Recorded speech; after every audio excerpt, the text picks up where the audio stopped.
I'm super excited for this conversation. I used to be a middle school science teacher, so I've been thinking about education, whatever that means, for a long time. I'm interested in what's happening in our public schools and sort of the problems and opportunities that exist and the sustainability there.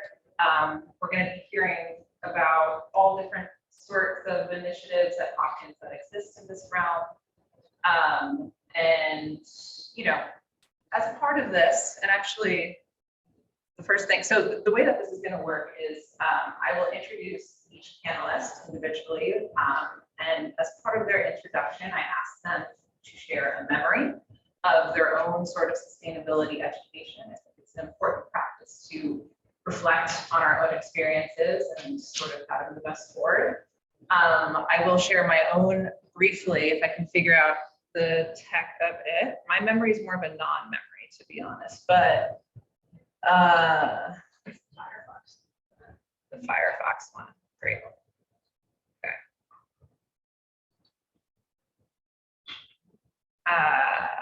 And here it is. I was recently at my parents' house on a visit, and I came across my high school yearbook. This was the front cover. At the time, I was like, cool, going green, sure. But now, you know, a number of years later, I was like, what on earth did we do that year that at all classifies as going green? I asked my friends, you know, polled all the high school folks that I knew. No one could remember a single thing. Just sort of makes you think about how this sort of messaging as part of our education really need to be very critical of it and understand, you know, sort of why these messages get promoted and if they're actually doing what they should be doing for us.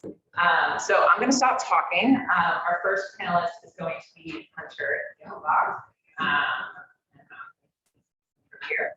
Hunter Gilbach is a professor of education at JHU School of Education and directs the PhD program there. Also a former high school teacher and recovering vice dean. He is particularly interested in treating climate change as an educational problem and thinking about ways we can better communicate its challenges and solutions. When he was younger, he remembers being taken out on a sailboat with some adults and being taught that by stabbing a few holes in our empty Coke cans, we could dump them in the ocean and they would just disintegrate and disappear. Problem solved. What he saw washed up on the beach a couple days later, in addition to sparking an interest in the environment, catalyzed a long storied career as a youth eager to question adults' authority and wisdom. So Hunter, I'm going to invite you up and stop sharing this yearbook. Here we go. Great. Well, thanks so much, Lisa. It's really a treat to be here. Excited to talk a little bit in this notably low-tech presentation. I just thought I could offer maybe a couple framing comments quickly, because I think we've got some much more interesting stuff coming. But the idea would be to maybe help us think about, if we thought about climate change and environmental education as an educational problem, what would that look like? Would it confer any advantages? How might that facilitate our understanding of the problem? And so specifically in thinking about sort of climate change and sustainability education as an educational problem, I think it'll be helpful to contrast it a little bit with something we're all familiar with, maybe like vice deaning, trying to still recover from, which is algebra class. And so if I can take you, Lisa already took you back to her high school, I'll take you back to your own high school, or maybe even earlier, depending on your level of precociousness. Yeah, so algebra, what do you have to do? Well, for sure, you had to know some knowledge, right? Kinds of knowledge, some facts you had to know, some procedural knowledge, some concepts. Totally the same with environmental education. Same sort of bill of different types of knowledge that you would certainly have to know. And this is important, right? There's a set of researchers out at Berkeley who think that mere knowledge of how greenhouse gases heat up the climate is going to help shift people's attitudes toward believing that climate change is a real thing. Okay, great. So algebra has knowledge. What about the sort of emotional self-regulation kind of piece? Well, absolutely. Like math anxiety is a real thing. It's been pretty well documented. Some of you may even have slightly sweaty palms as I take you back down memory lane to algebra class. But climate change, totally different. Like this is not math anxiety, right? This is existential anxiety. And so as you're thinking about teaching students about climate change, you've got some real, as a teacher, you've got some real emotion regulation management kind of issues that you need to really kind of thread the needle and strike the right balance. All right, so sustainability education, got some new challenges already. Attitudes. I have yet to, in my entire career in education, run into a single math professor who said, oh yeah, I've got students telling me like, no, the quadratic equation is not a real thing. It's fake news. It was invented by the Chinese. Like that just doesn't happen. People take for granted that what you're being taught in math class is not up for debate. Those are facts that are immutable. Very, very different scenario, obviously, in climate change education, at least in this country. So that's kind of a third big challenge that anyone teaching in this area has to face. Fourth, motivation for behavior change. If you have learned your sort of algebra lesson on Monday, you can spit it back to the teacher in the form of some kind of test on Friday. People are pretty happy. If you can then apply it to a word problem the following Monday, oh my God, we're over the moon, ecstatic. We're done. That's it. That's all you have to do. Very different scenario in environmental education, right? We actually want students going home and behaving differently. If we're really ambitious, we might want students going home and behaving differently, getting their parents to behave differently. So fourth big challenge there. Fifth, and finally, I think one of the real challenges with climate change education, in particular environmental education more broadly, is an equity issue. So data are still a little fuzzy in this, but I think if we walk across the country, Megan showed some awesome maps in the previous session. If you do the mapping of the country, pretty much every kid, every school district is learning algebra in some fashion through some mechanism. For things like AP environmental science, I think it's very inequitable. Best yes, based on the data, very inequitably distributed. A lot more suburban, wealthy students having access to that.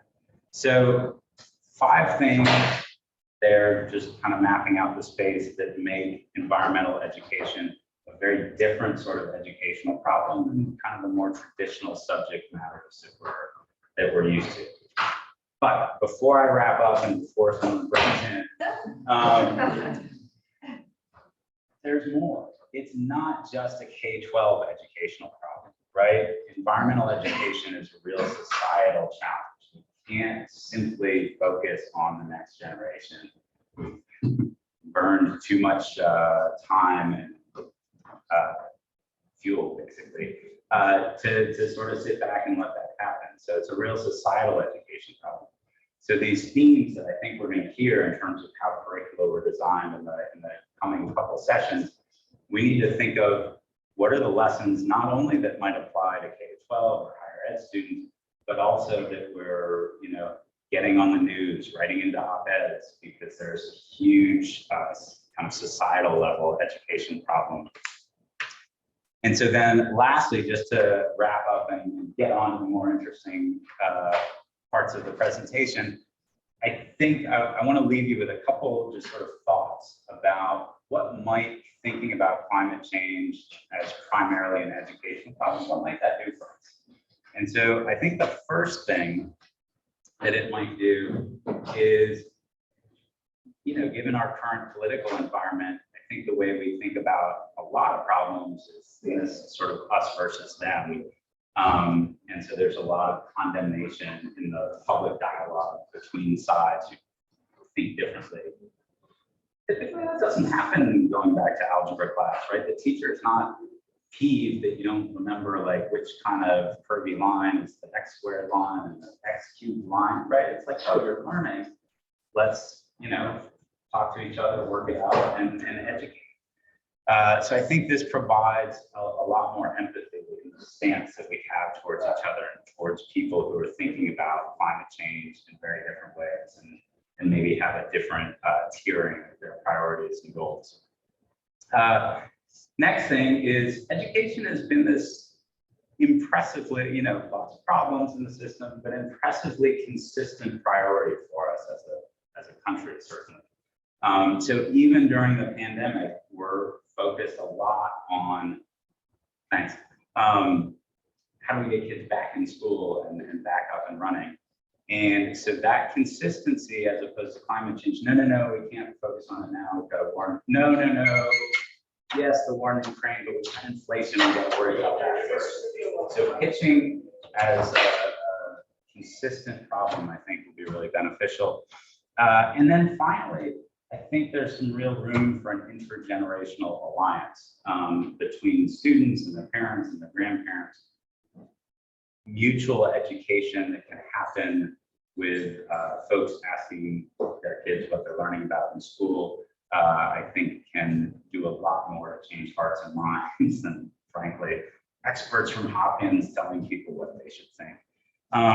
So for all these reasons and many more, the School of Education here at Hopkins is starting up a teacher training program to focus on STEM teachers, but with a real emphasis on education for climate change, because we think that's just the most important issue, the most likely to put students in, get them motivated and excited about their science classes. So with that framework, hopefully that will offer maybe a little bit of an interesting lens as we're hearing from Megan and Maddie. And with that, I will turn it over, I think, to you, Maddie. So thank you so much.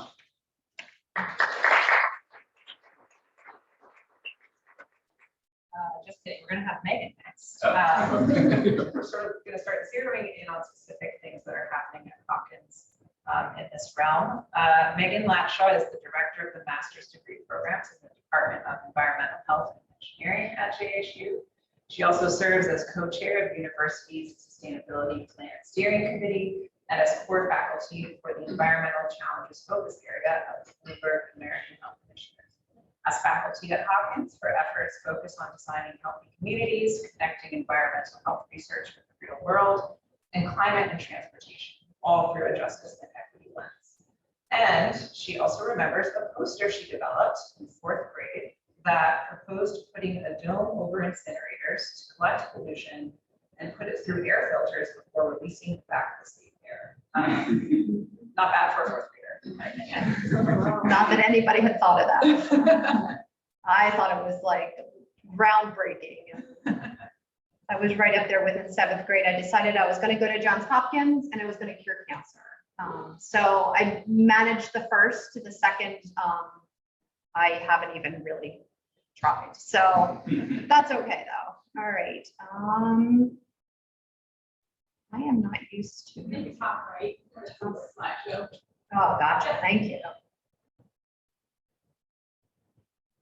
Okay, so I'm going to talk a little bit about a lesson plan that I developed along with the Association of Public Health, the American Public Health Association. I used to work at APHL, but I was very active with APHA, and so I sometimes get them confused.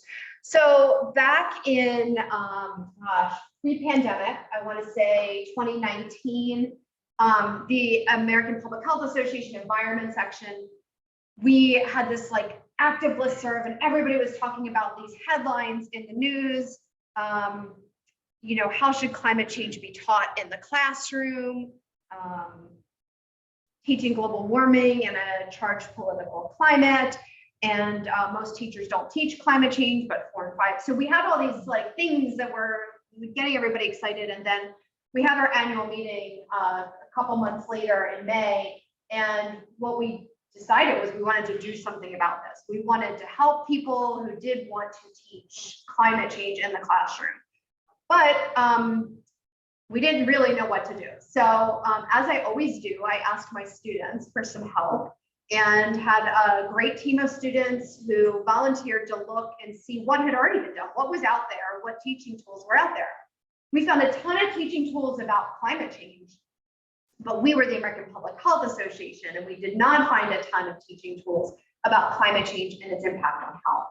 And so we thought that there was a really big gap there. We did find one tool. It was through the NIH, National Institutes of Health, kind of getting ahead of myself.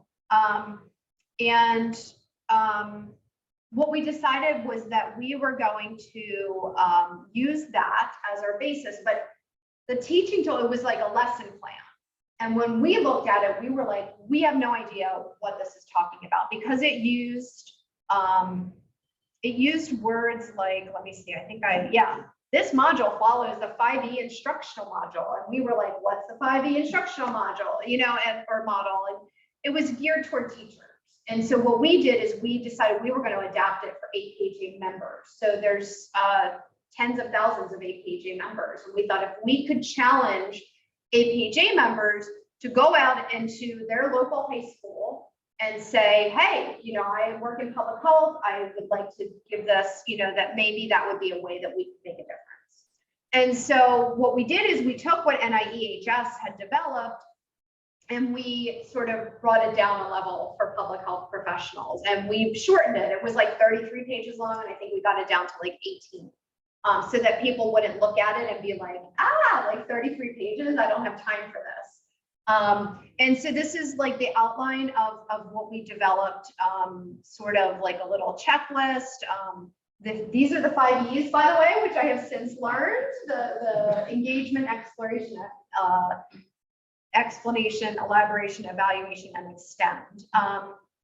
And this is what the lesson plan looks like. So it's very like stepwise. Like first, write on the board, and this is what you draw, and this is what you say, and this is what you ask. And so we tried to make it really easy. We had NIHS had a slideshow that we adapted so that it wasn't a long one. There's only like 29 slides. And I actually beta tested the lesson plan in March of 2020. So I don't know if you remember, but there were other things happening in March of 2020. And so literally I did half of it on one day in one class session at the Friends School of Baltimore. And the next day, Baltimore Friends was closed for the pandemic. So I didn't get to finish it, but the initial day got really positive feedback from the faculty member at Friends. And at that point, we just kind of dropped it because schools were just, in disarray. So we did not want to be reaching out to them and offering to do something new and different. But in August of 2021, I was approached by these 2 high school students who had co-founded what's called the Environmental Justice Coalition. And they wanted to work on education for high school students around climate change. And so I said, oh, well, we have this curriculum. And do you want to take a look at it? And they took a look at it. I said, let me know what you think. And they said, it's great. But what about justice? I was like, yes, what about justice? Do you want to add justice to this? And they said, sure. So they added climate justice to the lesson plan. And then fast forward January of 2022, there's a whole lot of meetings that went on in between, but we finally came around and got ourselves back together and released the draft lesson plan. And what we did is during National Public Health Week, which is this week, if any of you did not know that, happy National Public Health Week, in April of 2022, so last April, we highlighted this during the week, and we offered like money, like you could be entered in a drawing if you reached out to your local high school and said, I'll come and give this lesson plan. And so we had more people taking this up and doing it, and we have a little like a survey that I'll show you, and so we were able to track it. And so the Children's Environmental Health Committee at APHA really kind of took over and now owns this, and they created like a toolkit to support the lesson plan, and they've been looking for funding to roll it out to a wider audience. And actually just this past month, in March of 2023, APHA itself now has launched this toolkit. So APHA is kind of interesting. You know, you have the staff of APHA and then you have like all the members of APHA. Up until March of 2023, this had been a member, like volunteer effort. But now that APHA staff has it on their website, it's kind of like shifting over maybe to be more of a permanent fixture at APHA, which is really exciting. So part of the toolkit is like an email that you can use. Like we wanted to make it so easy that you wouldn't even have to draft your own email. Like you could just use this email that we created for you. And then also, this was the email that basically said, you know, we'll give a $50 award if you reach out to your local schools. This is what the toolkit now looks like. This is the updated version of the toolkit. And it has recruitment tools, like I mentioned, the email template, a flyer, social media. It also has the lesson plan itself, of course, and resources that you can use. And then it has the survey where we can track who's using it. What was their experience? Did it go well? Did it not go well? You can upload pictures and things like that. And so that's sort of where this stands. These are some of the flyers that were created. One is targeting the public health professionals, but then also we had somebody who was a student at APJ and they wanted to work on sort of targeting youth. And so they created this youth poster as well. So my message, I guess, is that public health professionals can play a role in this. And that was what we were trying to do through this climate change education. And then, you know, you can also implement this climate and health lesson plan in your local high school. It can be used by anybody. You don't have to be a public health professional to use it. So I hope that, you know, this is a way for youth that will create more opportunities for youth to advocate for climate action. So it's not just like the knowledge, but it's also like driving them to want to change things. So that's the goal. That's my contact information if you have any questions. That is the end of my slideshow. Thank you.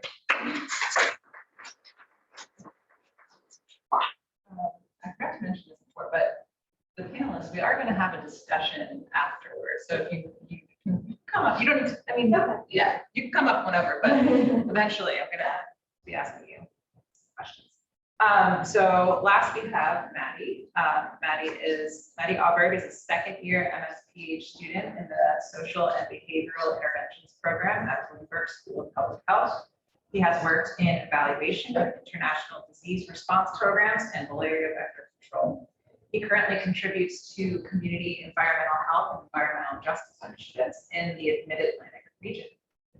He partners with community organizations in rural and urban areas by bringing technical and scientific expertise to address environmental justice concerns and engage youth in local environmental justice movements. Maddie's sustainability teacher was Mother Nature, who spent time fishing, catching reptiles and amphibians, and getting his hands dirty, which incited a love and reverence for the environment. However, he also remembers catching fish with plastic in their mouths and going home to learn more about how trash got into the water in the first place, the effects of plastics on aquatic animals, and how we can stop this from happening. So, invite Maddie up. It's like your institution's all set. Yeah, thank you for the introduction. Yeah. Hello, everybody.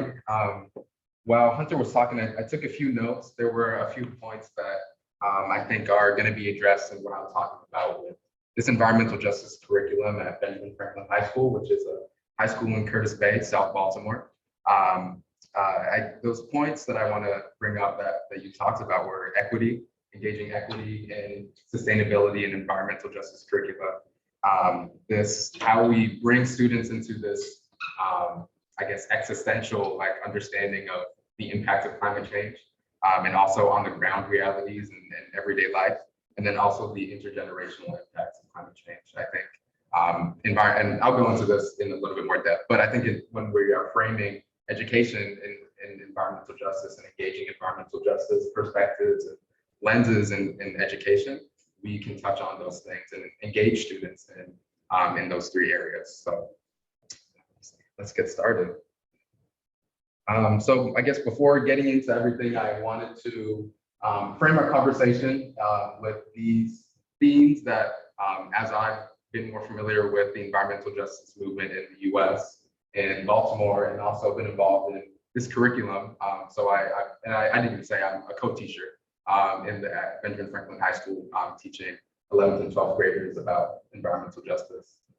These are history, legacy, partnership, adaptability, are four, I think, really important concepts that are embedded in the environmental justice movement and are also embedded in the curriculum that myself and my other co-teachers are implementing.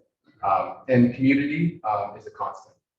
You see these little icons. I'll have these in the top right corner of the slides as we progress, just to follow along, think about the way that I personally think about some of these issues that engage history, legacy, partnerships, and adaptability. And like I said, community is a constant.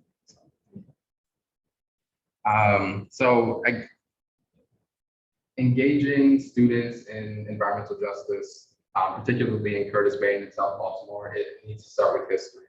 There's a deep, painful history of environmental injustice in South Baltimore and in Curtis Bay. And you can see here, this is the Bresco Moderator, or I think wind waste now incinerator. But going back to the history, environmental injustice in the Curtis Bay community can be tracked over 100 years.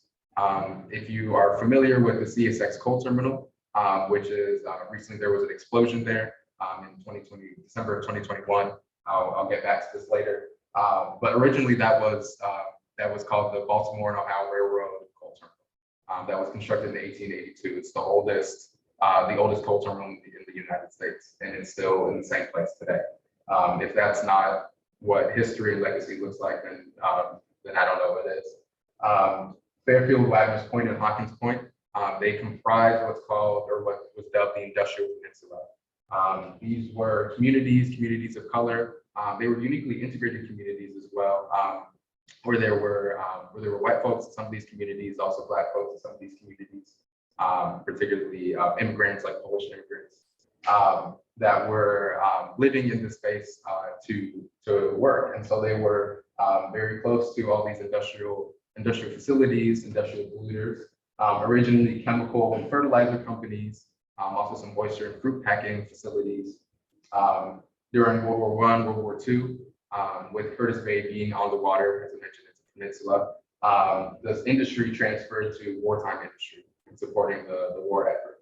And then over time, in the 1940s to 1990s, there was a deindustrialization transition to the waste and energy industry. And so you see kind of the impact of that today with this Moderator incinerator. Here are some photos. I mentioned the CSX coal terminal. And the yellow building on the right is the Curtis Bay Recreation Center.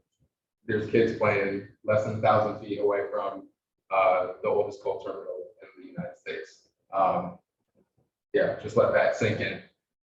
This is the Quarantine Road landfill, which is very close to the Curtis Bay community, and important when we think about sustainability impacts. This is a generator methane, for example.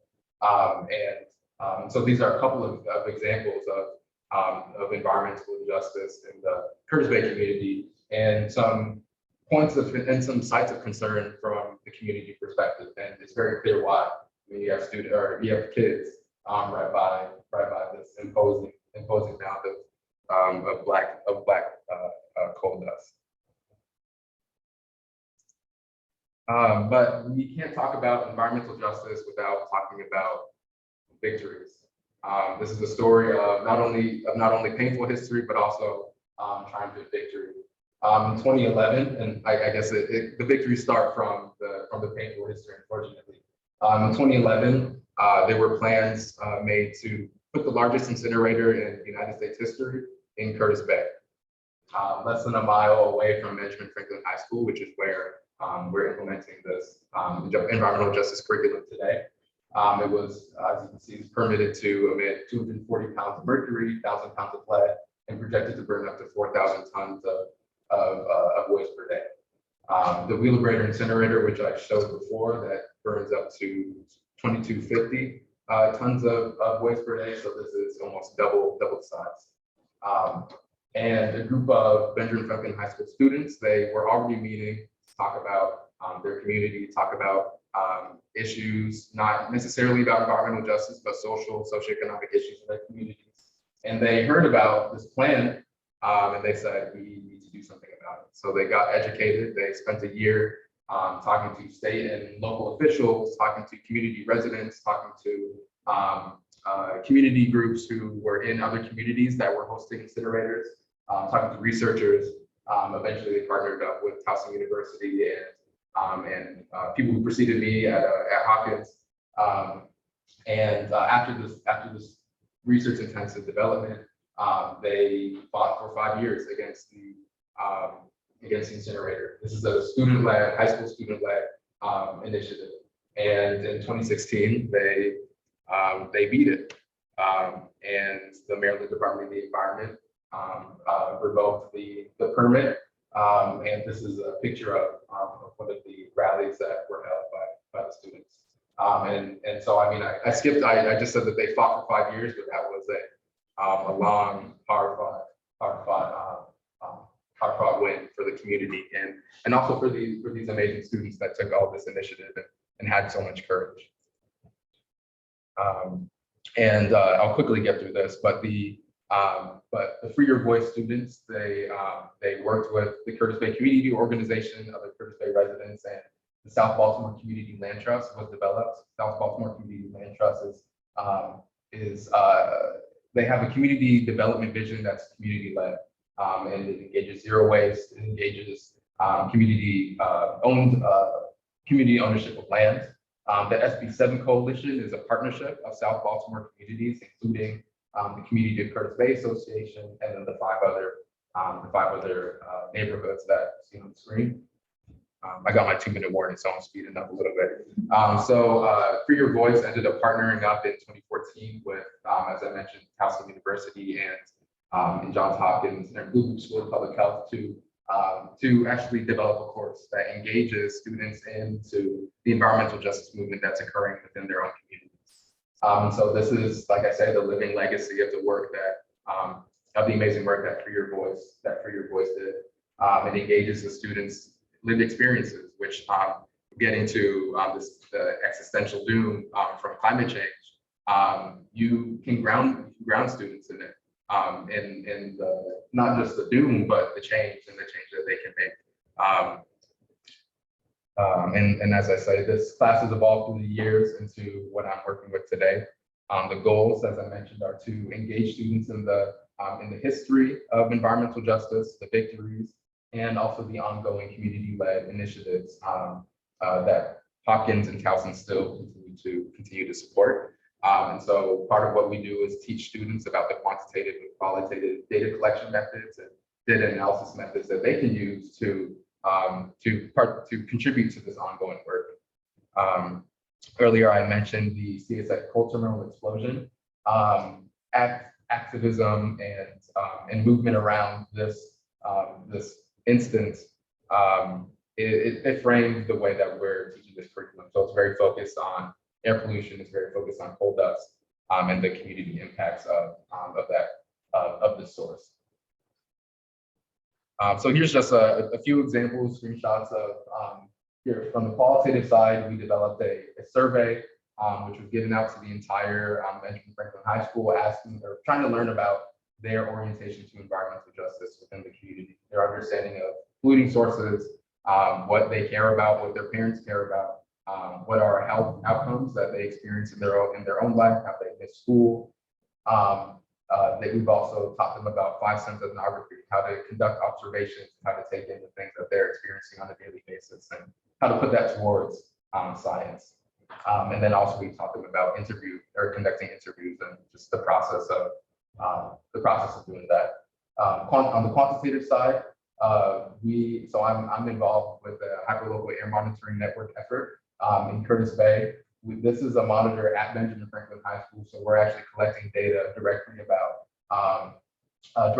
air pollution and air quality at Benjamin Franklin High School. This is an example of the data that we're seeing. Behind this, there's almost 1,000 micrograms per cubic meter spike in particulate matter 10. And so showing them these graphics and actually bringing this on the ground to their everyday life, it's exciting for them to be able to see what they're involved in, and it brings them into these issues. I got a quick slide. Oh, it's over here. Oh, awesome, perfect. And then lastly, I'll finish up with there were some on the ground. I think in implementing this curriculum, there's some on the ground expectations and on the ground realities. There's some concerns with safety in the community, and so we had planned some field trips to show them the network, show them like a toxic tour in the community. But there were some shootings just outside of the school, so that kind of we have to be adaptable. And I haven't been able to reference the little icons at the top, but adaptability, this is really where it comes in, and trying to figure out how to continue to engage students in these difficult concepts without having them on the ground.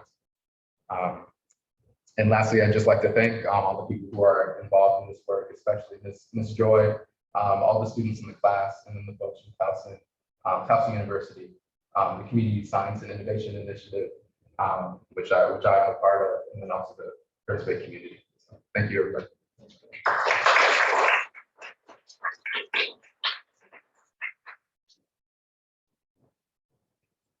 Okay, so I'm going to invite all of our panelists up.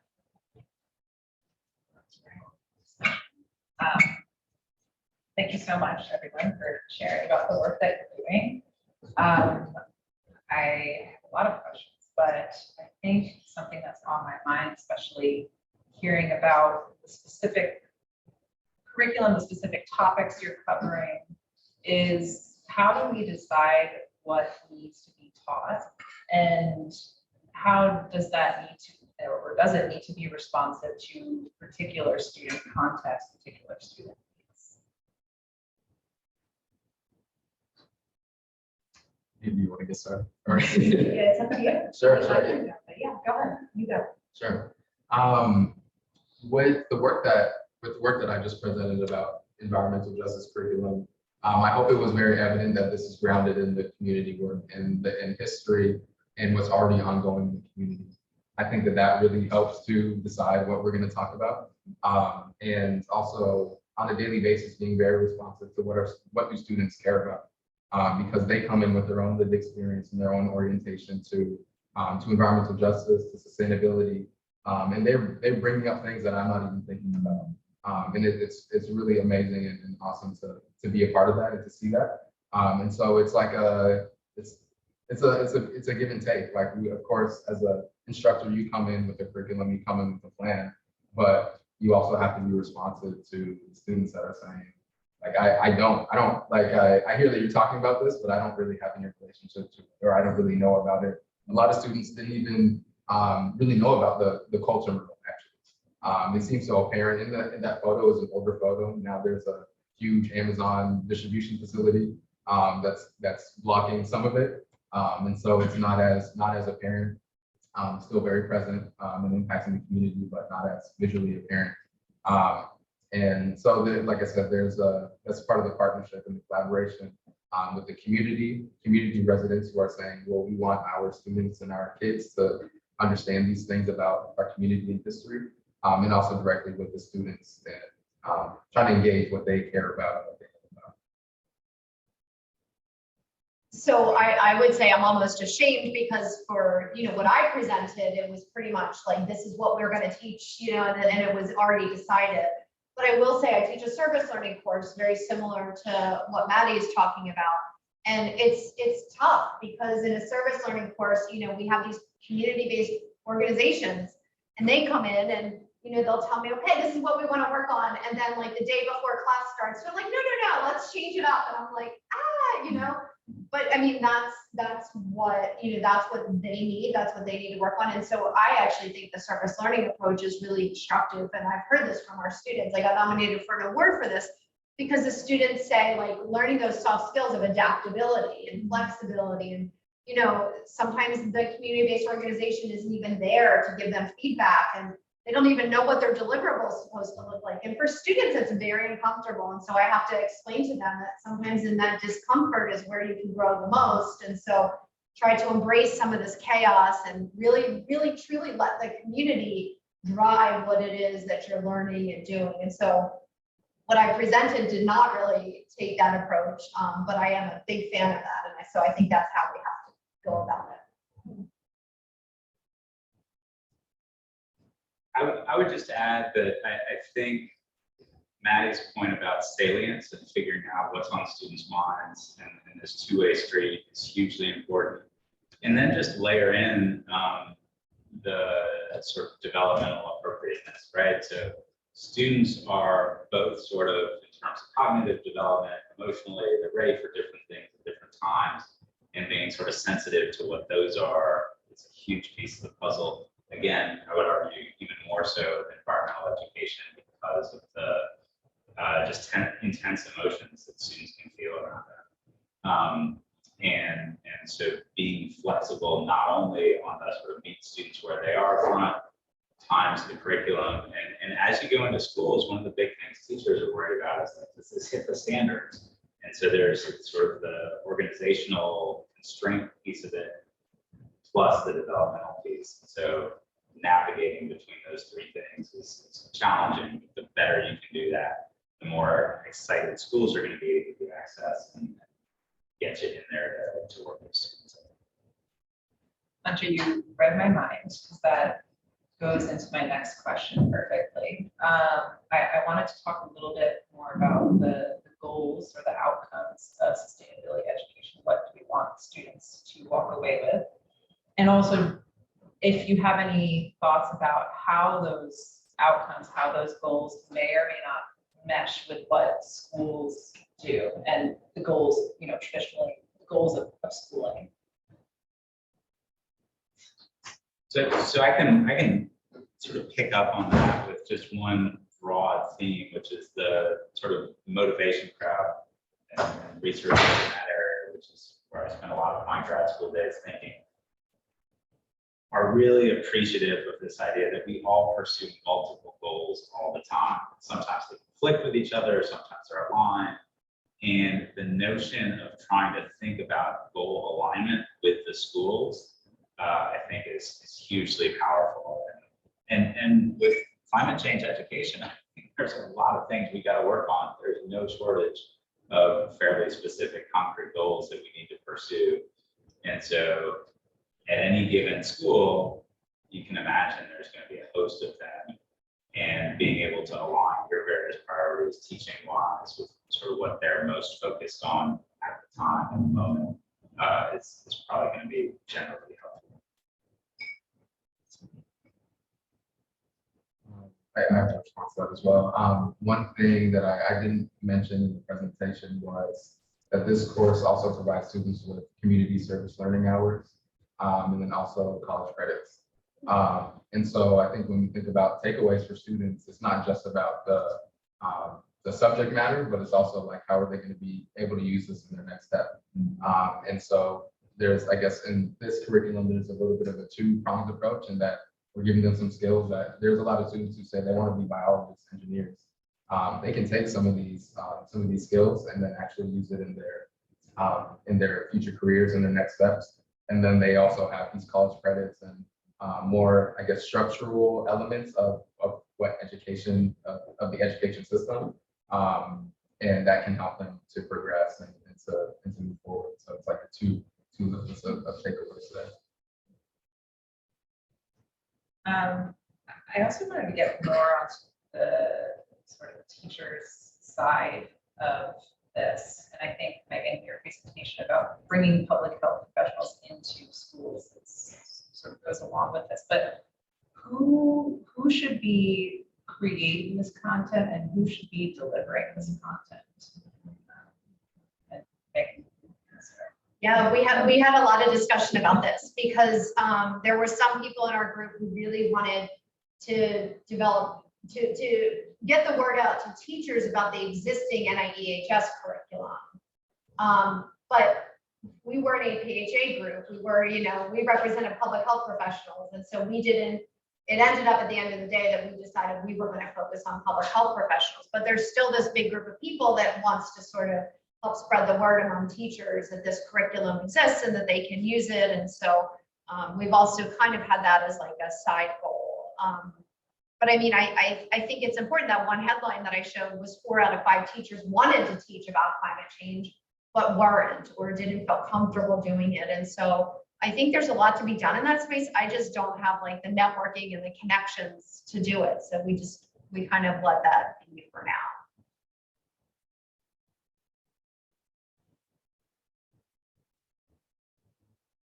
Yeah, sorry, I'm just thinking.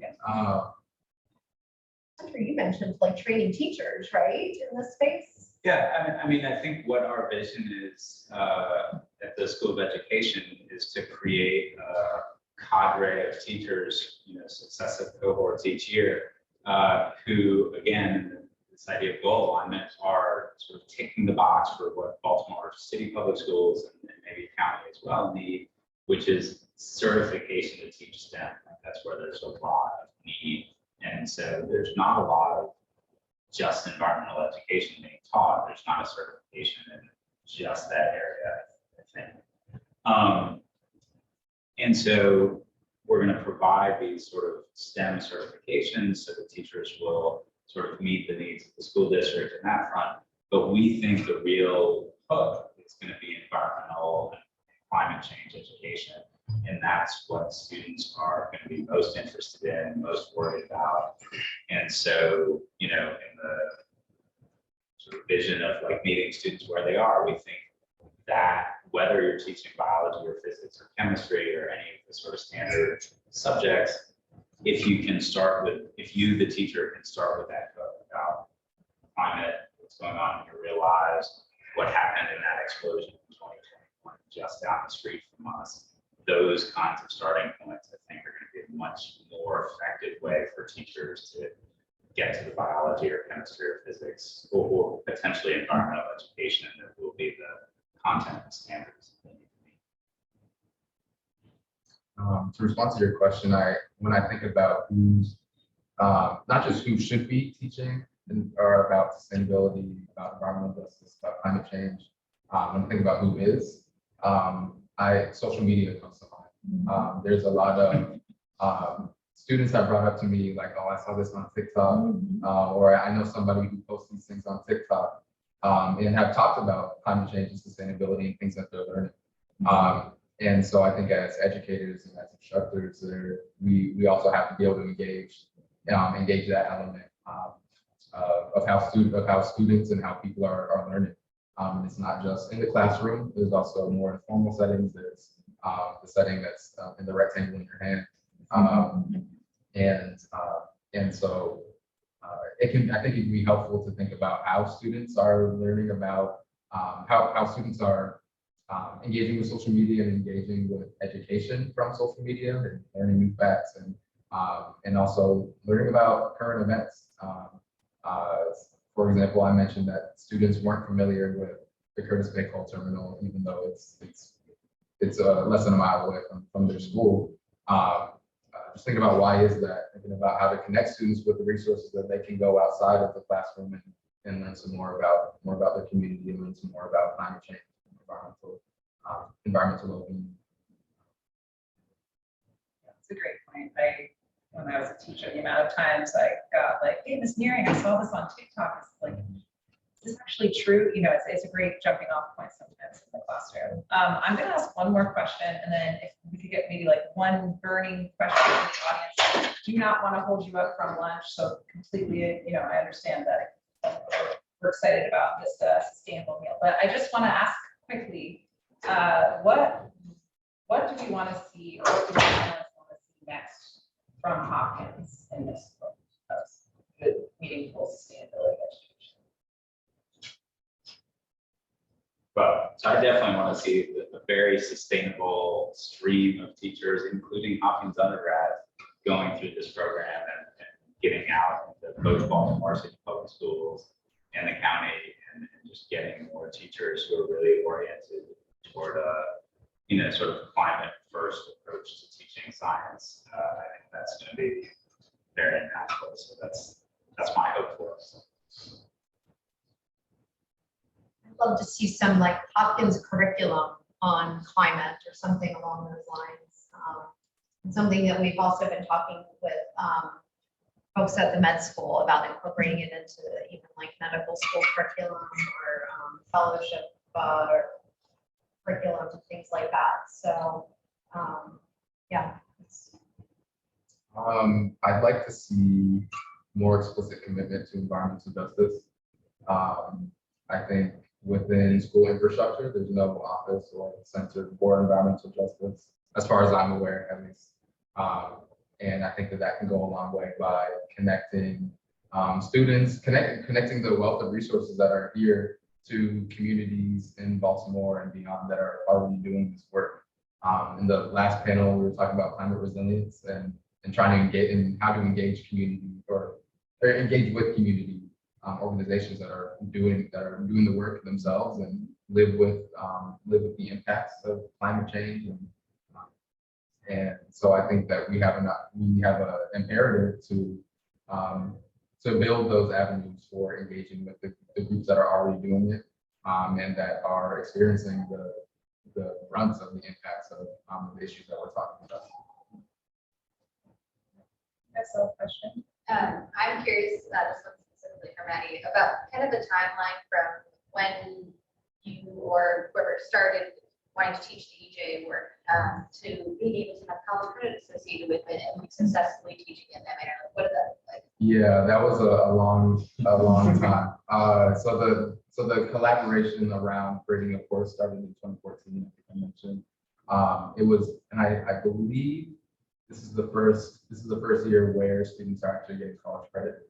I think it was easier to integrate community service learning hours into the curriculum and into the class, but making the step between you get high school credit and then you can actually apply the things that you're learning and in your credits to your next steps. I think that was a longer battle and another victory to add up in the next presentation. Hopefully that answers your question. One would hope that those pathways will become Right. more accessible. Exactly. Okay, I'm gonna wrap up here because again, we have lunch coming up, but thank you so much for coming and engaging with us. Lunch will be a great time to continue the conversation, and I hope the online folks will join us this afternoon. Thank you so much for joining online and in person, and yeah, let's go to lunch.